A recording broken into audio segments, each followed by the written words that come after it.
Thanks very much, Claire. Hello, everyone. My name's Delyse Leadbeatter. I'm from the Sydney Dental School, and I'd also like to acknowledge that I'm on Aboriginal land. I'd like to pay my respect and express my gratitude to the Darmaragal elders where I'm currently living and working. So near-peer mentoring has been taken up by students in the dentistry program here at Sydney. And this research project that I'm going to briefly talk to you about explores the possibilities and the limits.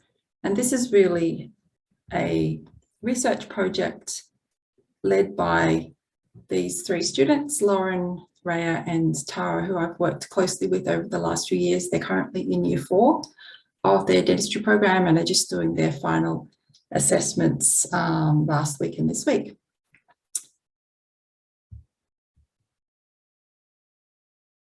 So just a little foray into dental histology to really set the scene for this presentation. The students have called their program the Toothbud program, and the toothbud is one of the earliest stages of the development of teeth. And it's really a stage in the development where there's an interaction between the oral epithelial cells and where they thicken and the underlying mesenchymal cells condense to start the formation of the crown of a tooth. So the toothbud is a formative and interactive stage of development, and it really coincides nicely, I think, with the intention of the Toothbud program. So just a little bit about the Toothbud program.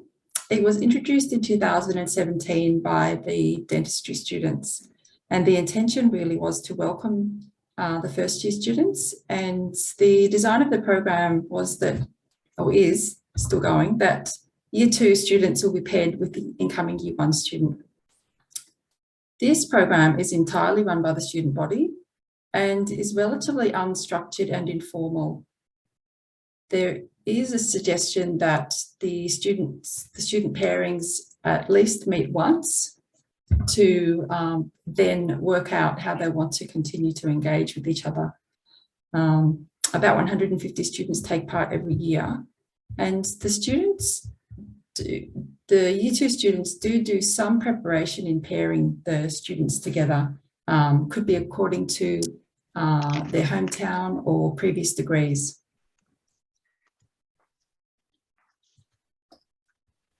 So the research study that we did, as I mentioned, was aiming to explore the possibilities and the limits of the program. And the students conducted interviews with 22 of the participants and one of the program founders. We used Brownlee and Anderson's sociology of kindness as a theoretical perspective to think with the data.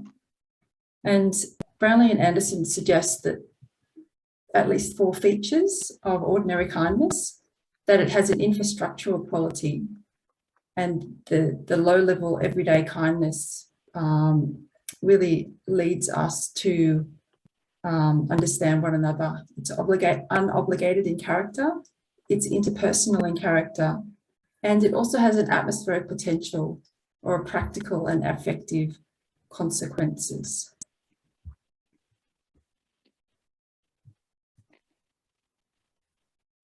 So some of the findings that I'd like to share were that students really wanted to build a community.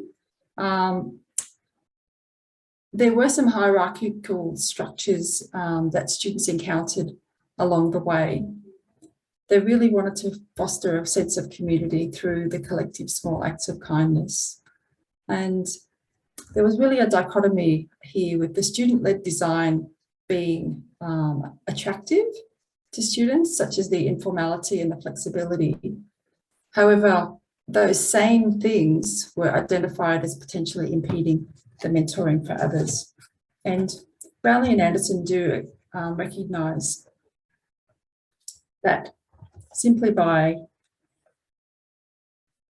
kindness having an exclusionary quality, that even by extending the notion of kindness to someone who's deserving of kindness can mark others as undeserving.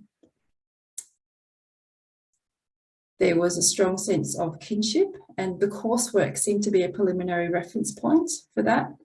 And once kinship was established, then relationships could go on from there. Students liked to be able to see people like themselves succeeding. So some of the practical implications were that overall students really were thought that the near peer mentoring was really quite valuable. Some of the experience was uneven, and there were a lot of suggestions that we could introduce more structures and more support from the school. However, this is to be traded off with things that potentially could increase the burden of student participation. And we've actually had our research published, and if you'd like to read our paper, it's in the Journal of Dental Education. So thanks very much.